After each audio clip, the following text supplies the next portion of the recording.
Köyhien tilanteesta on aika alkaa puhua suoraan. Moni ei edes usko, että Suomessa on köyhiä. Ne sanoo, että köyhyys on valinta. Niille on ihan ok, että bussiripun hinta on kohta jotain 5 euroa, koska ne ei halua mennä samaa matkaa työttömien kanssa.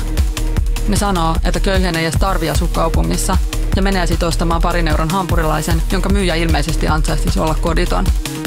Ne sanoo, että muuta halvempaan asuntoon, ihan kuin jotain halvempia asuntoja ei olisi olemassa. Sitten ne katsoo tuomitsevasti, jos joku köyhä polttaa joskus röökiä, mutta itse ne polttaisi surutta sademetsät ja lähiluonnon maan tasalle.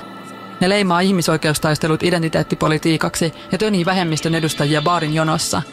Ja sitten ne sanoo, että älä viitsi demonisoida meitä ihan tavallisia ihmisiä. Mutta eikö me olla niitä tavallisia ihmisiä?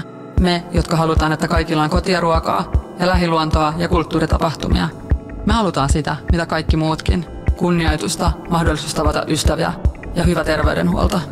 Mä en usko, että äänestäminen on ainoa tapa vaikuttaa, mutta se on tärkeä tapa. Meidän pitää tuoda hyvinvointiyhteiskunta takaisin, koska me eletään nyt syrjäyttämisyhteiskunnassa. Äänestä Alma Tuuva valtuustoon numerolla 198.